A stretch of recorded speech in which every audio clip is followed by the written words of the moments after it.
2 days ago, I pre-ordered Assassin's Creed Shadows. I took the leap of faith and I finally gave in and pre-ordered the game. And I put out a community post yesterday talking about the fact that I had done this at last, just to reassure my subscribers that yes, I will be playing the game at launch. I've bought the most expensive version because I want to make as much content as possible around the game to give people a full rounded view of what Shadows is going to be like. This attributed more backlash than I expected. And I'm not saying it was like a massive controversy, it's just that I got a lot more negative comments than I was expecting. People who, didn't think I should have pre-ordered the game and that pre-ordering in general is a bad practice. And I thought, well, I probably should make a video just to address why I've pre-ordered the game and how that differs from whether I think you should pre-order the game. Because there is a massive disconnect between why me, an Assassin's Creed YouTuber who makes content on Assassin's Creed and obviously wants to capitalise on the new release, would pre-order the game, and why the general public should pre-order the game. And, there's also a wider discussion. I think it was a very good point.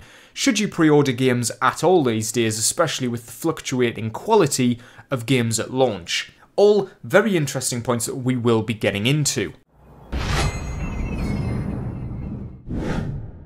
So Assassin's Creed Shadows launches in less than 2 months, so we're very close to the release date, and you may be thinking, why have I waited so long to pre-order a game if I knew that I was going to be making content about it? And that's because I was sort of a bit torn myself, because all of the red flags are there with this game. As much as I love Assassin's Creed as a franchise, I adore it, I have to admit that Assassin's Creed Shadows has been a mess since it was announced. I mean, if you were there for the live stream where I reacted to the gameplay for Assassin's Creed Shadows at Ubisoft Forward, you'll know that the last half an hour of that stream was extremely down. It was a very negative atmosphere, and not even in like a hate kind of way, just in total disbelief, because I was really disappointed, because I was honestly expecting more. And from Ubisoft, maybe that's a little bit silly, but I genuinely thought after 4 years since Valhalla that the next big title, I mean, Mirage was done by a single studio. This is like a massive project for Ubisoft. I just expected more than what we've got, and that is my honest opinion on it. Now, why did I get the Ultimate Edition of the game? Well, it comes with the Season Pass. We don't know what's in the Season Pass yet, but I know that I'm going to be making content about it in the future, so that's why I've bought the best version of the game. It also comes with like this Ultimate Edition pack, which comes with some extras and a bit of a head start with skill points. And for a while I was just going to get the gold edition of the game, but something just clicked with me the other day where I was like, you know what, you make videos on Assassin's Creed, you need to get the biggest version of the game, just the once. But also, I just wanted that extra content, like I will be honest, I just wanted to have sort of an idea of everything the game is going to offer. And it helps later down the line, because when Assassin's Creed Shadows comes out, I can make a video saying whether the Ultimate Edition is worth it, whether that pack that you get and these extras are worth the price tag. I mean, they're probably not, but you never know until the game comes out. And I feel like I have to get it, experience it, and give a fair evaluation of it. So that's my sort of justification for why I've pre-ordered the game. Now, the question then becomes, should you pre-order Assassin's Creed Shadows? First of all, we've got the obvious. The controversies for this game have been relentless. It feels like every single time something comes out for this game, there is a problem with it, especially like culturally and respectfully to the Japanese culture. There's always something they're doing wrong. I mean, I saw the other day that they've released these like little chibi style figures of Naoya and Yasuke, and because the figure is too small, they can't put the entire gate on the figure, so they've got a broken gate with Naoya sitting at the top, and obviously you can see why a broken piece of respectable architecture in Japan would be seen as quite offensive. And then we've got the stuff that we've talked about before, like some architecture existing in the game that should never have been photographed in real life. We've got inaccurate flags, we've got just Yasuke, and you come down to a game that I think is maybe the Assassin's Creed game that's had the most backlash before it even comes out. I mean, Assassin's Creed Odyssey, Assassin's Creed Valhalla, even like Origins, Unity, these are all controversial games that made massive changes to the franchise that got the fans really annoyed, but general players were pretty happy with the games, I would have said. But this is the first game where it's like there is such a negative discourse about this game before it even comes out that it's almost like a Hogwarts Legacy situation where people might be turned off by the game just because of the controversy that it's associated with. Like, I can see some people who make content about this game and like Assassin's Creed Shadows getting massively hate bombed by like bigger channels that enjoy the negativity and want to like put down the people who enjoy the game. That could totally be a thing, and that could put off whether you buy the game or not. Personally, I feel like when Assassin's Creed Shadows comes out, a lot of these controversies and issues that people have with the game are probably going to go away quite quickly because it'll no longer be like hot news, you know, it'll become old news.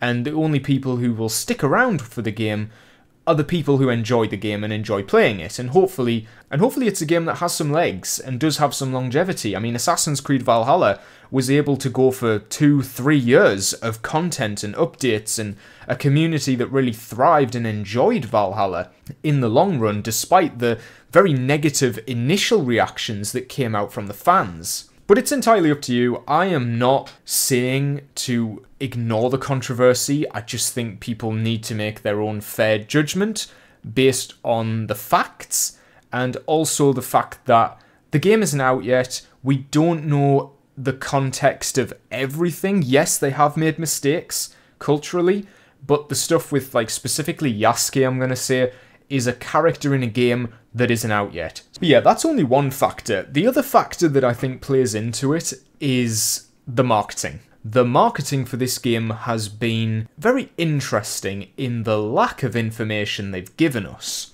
Now, I was incredibly worried about the state of Shadows marketing because Assassin's Creed Shadows has not really had that much hype going for it. Like, when you put the controversies aside, even the people who are excited for the game, they don't really have much to go off of. I mean, I think about a week ago they released this world trailer, which just shows, like, how well the trees move in the breeze. And I saw the trailer and I was like, I'm not even going to make a video about this. What is this? This isn't, like, where's the hype? This doesn't give me any context. Like, okay, the world's going to be beautiful. We saw that. We've already seen that. You showed live gameplay.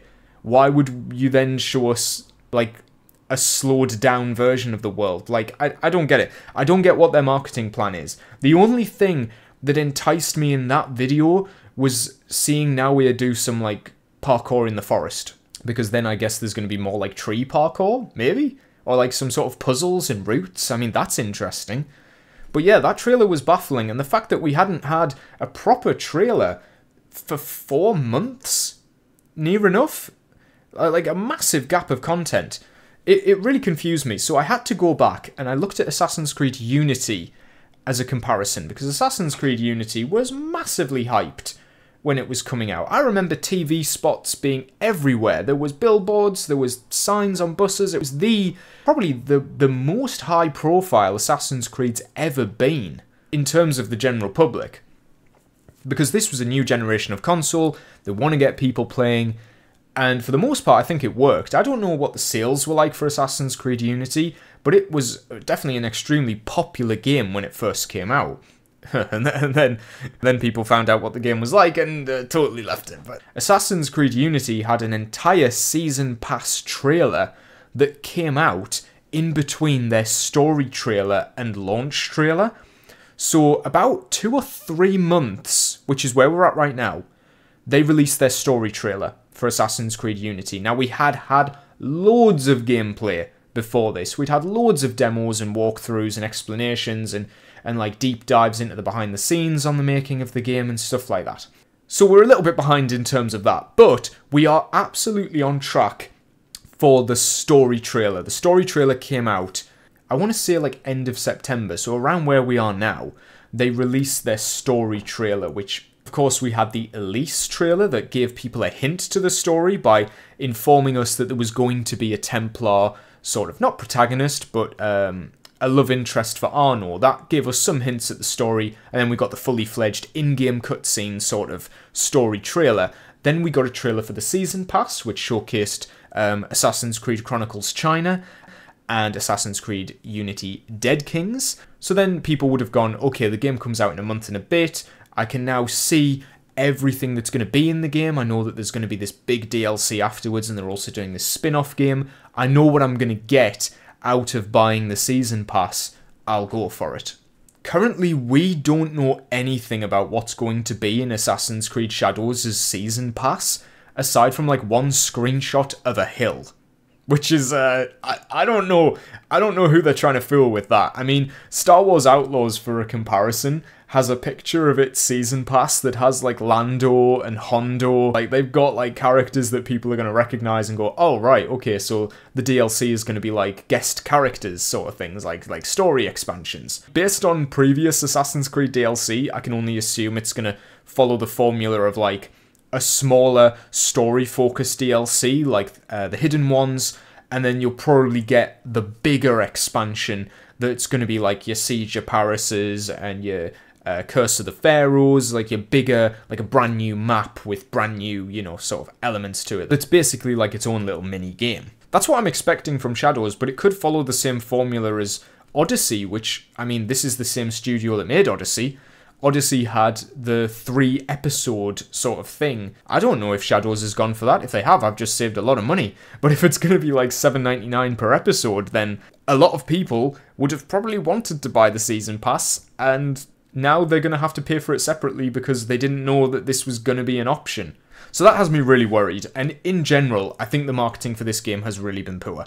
I don't see the passion for what they're making. It seems like this is very much like a run-of-the-mill sort of sequel. It's almost like the Odyssey team wanted to make like a game like Odyssey, and they've been forced not to, so they might be a little bit upset by that, and they've had to be forced into an Assassin's Creed game, which they probably didn't want to make. But that's just my theory. So, I mean, to answer the question, should you pre-order the game, I don't think you should right now because of simply the lack of information. We haven't had a story trailer, we haven't had a Season Pass trailer, you don't know what you're getting for your money. That's a simple fact of it. I mean, we don't even know how big the game is, how many cities are in the game. Is the whole of Japan in? Because they had the whole of Greece in Odyssey, but then Valhalla only had like half of England, so I don't know what the size of the game is. I don't know what the longevity of the game is. They haven't even said if this game is going to be like 100 hours long or if it's going to be 20. They've not said this. I mean, I can assume that it's going to be big, but they've never confirmed this. We've not seen Hidden Blade combat, despite it being, like, the very first thing they told us about the game. Like, it was one of the initial selling points, was we're bringing back Hidden Blade combat. They've waited until very late into the marketing cycle to start showing details with the story. Shadows is really far behind in terms of actual content in the game, and it just comes across like they're trying to hide it. I didn't buy Assassin's Creed Odyssey at launch. I didn't buy Assassin's Creed Valhalla at launch. And I'm going to be honest, if I wasn't making content for this game, I would be waiting a very long time to pre-order Shadows. I don't think I would pre-order Shadows. I don't trust the amount of content we've been shown. I don't trust the details. And we've got this controversial lead up with all these different controversies happening left and right that are going to put people off even more. So that worries me a lot about what the viewership's going to be like when the game launches. I feel like it's going to do me better to have access to all of the content once the game comes out and be able to give a more fair opinion of it. Because there are some YouTubers who I feel like are a little bit obligated to give a good review, and there are some that are just going to endlessly hate the game. I'm not one of those people. I'm very much in the middle. I will critique the things that need critiquing, but at the same time, if there's good in there, I want to talk about it. And if there's bad in there, I want to talk about that too. Pre-orders in general are a bit of a sketchy thing to begin with, because what that does is it tells the developers that they don't need to try as hard because they've already won you over. They've won you over easily within the first couple of months. It tells people who is committed to the game no matter what the game looks like, and who has to wait and see what the game's quality is like. If Assassin's Creed Shadows got like a bajillion pre-orders, they don't need to make a good game because they've already got their money, and they don't have to refund you because they can find a loophole around that. They can refund you in Creed points instead of having to properly refund you. That's just the way they work. But, you know, I'll still say, if you enjoy the franchise and you know, if you know that you're going to get the game, why not pre-order it? Because then you'll get an extra bonus mission a little bit earlier before it's on Ubisoft Connect. Who's excited for Thrown to the Dogs? I think that's going to do it for this video. Thank you very much for watching. Do let me know down below, and try and be civil, if you're pre-ordering Assassin's Creed Shadows and what your reasons for pre-ordering is, or your reasons for not pre-ordering the game. Because I feel like that everybody's got their own reason for or against this game. It's certainly been an eventful lead up to an Assassin's Creed game. Put it that way. I mean, God, Mirage had like nothing behind it. I didn't even make content about Mirage because I was like, this is boring. There's nothing. It's just Assassin's Creed. There's nothing here. So yeah, if you did enjoy the video, please give it a like, subscribe for more Assassin's Creed content, and I will see you in the next video.